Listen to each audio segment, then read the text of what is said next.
Hello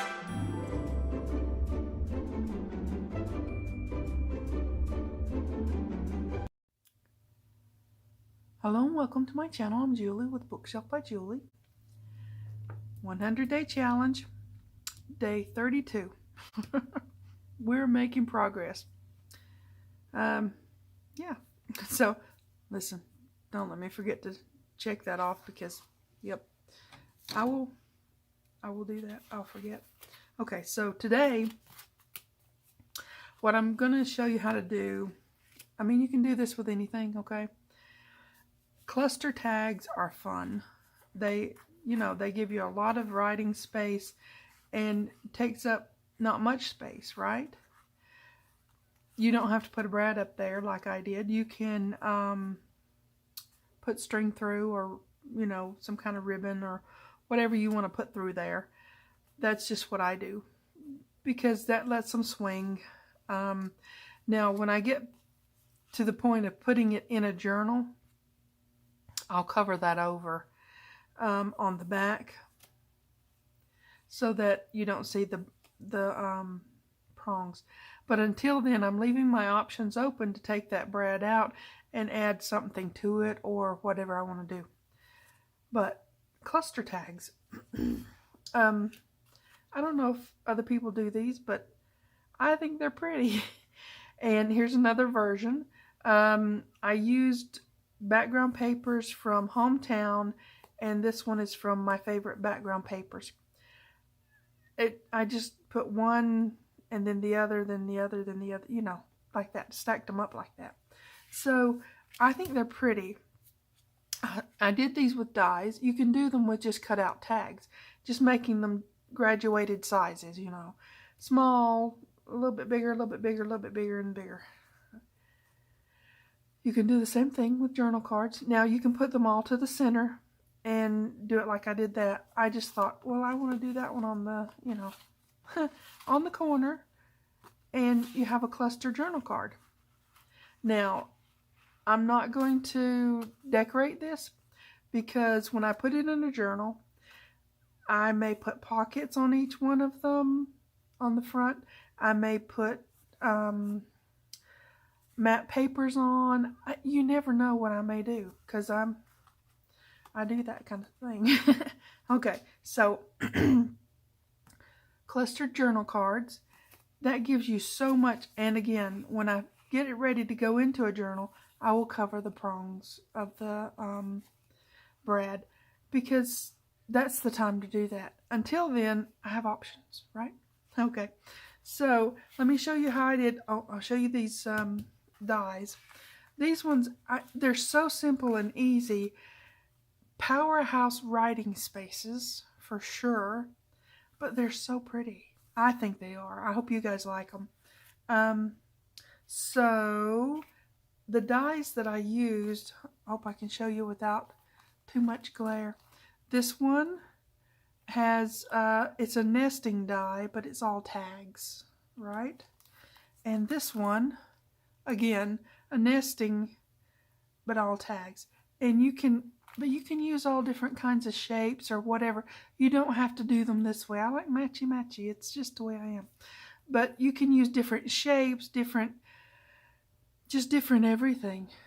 The main point is connecting them at one point, either here in the middle or in a corner or the other corner, whatever way you want to connect them. That makes them a cluster, right? Oops, I just tossed something in the floor. Okay, hold on a sec. Let me get that. Okay, I'm back. That's like doing acrobatics in a wheelchair when you drop something on the floor. Don't do it. It's not good. Okay, so take a breath. So for these, again, I have stacked. I have this color from the My Favorite Background Papers, and I have this one from the Hometown Background Papers. They're matchy, but they're different enough for me to say, oh, that's pretty. So I'm going to line my little holes up. These dies punch the hole. So I didn't have to worry about punching a hole for the tags. It's a little hole, but it works for a brad. And if you had these dies and you wanted a bigger hole to put like ribbon or something through, you could just, you know, punch it with your whatever you punch holes with. It is what it is. Okay, let me get this will work. Get my prongs down flat. So it's just that simple, right?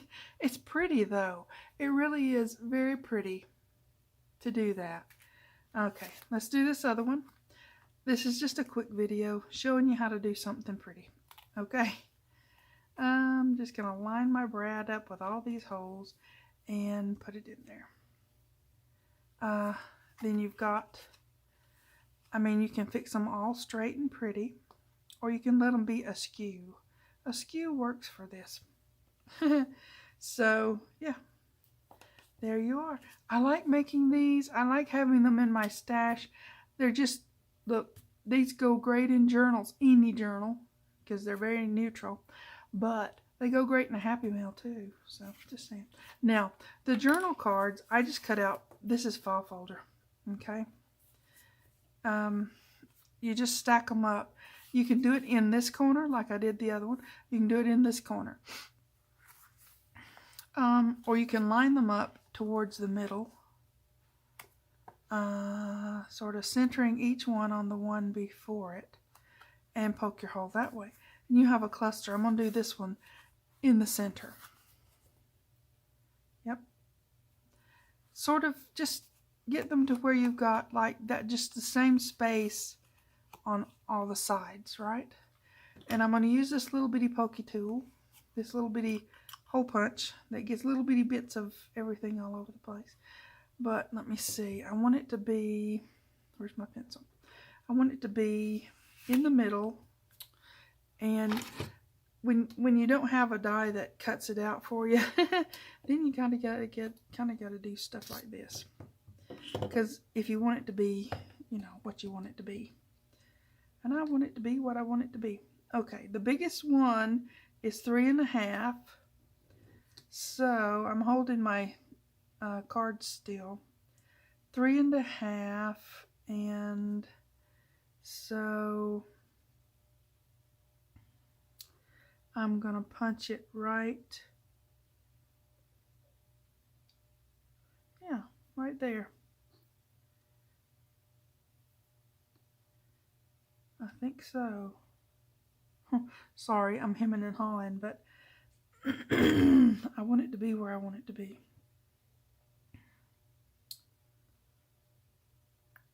This looks about right. So I'm going to put my little dot there. It's good to have a ruler, even if you don't use it. You know, use it that way. Helps you get perspective. Now it doesn't look right. Okay. I'm going to measure this one in here. It's 2.25. Yeah, I want it to be right, you know, before I poke a hole in it. Okay, the one inside is 2.25. Hope I'm not sticking my head in the camera. Sometimes, you know. Okay, 2.25 is right there to there. Excuse me. Now you see I haven't inked any of this, so it's harder for you to see the difference. But 2.25 would be 1.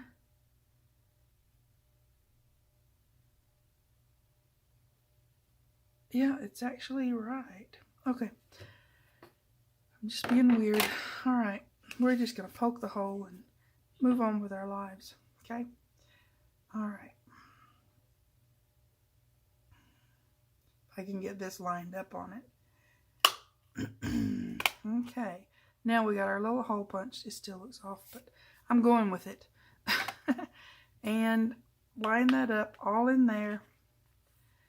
And there you are. Okay.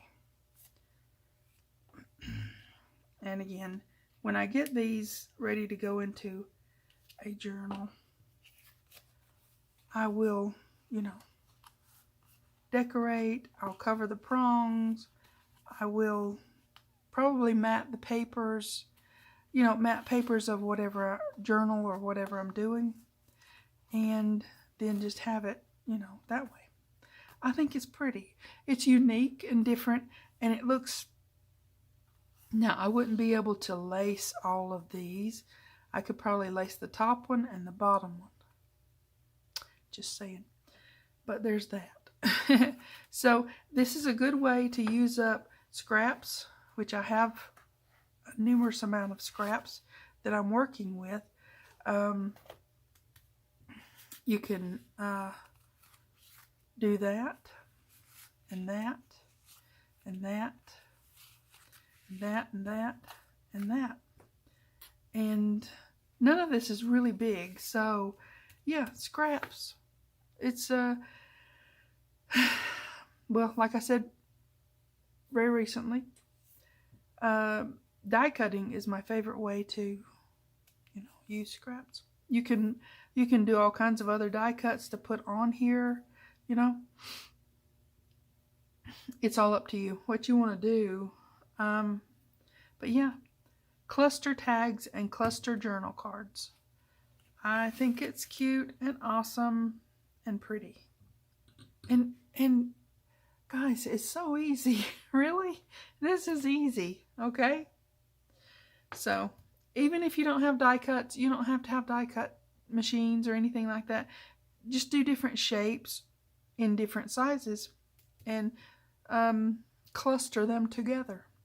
Then you can do all this stuff and have really cool things to put in your journals. I think you can. Okay, let's mark this quick short video. Day number 32, done. We made cluster tags and journal cards. Super easy, super fun, and really pretty. Okay, you guys take care. Please like and subscribe, pretty please. Thanks for watching. TTFN.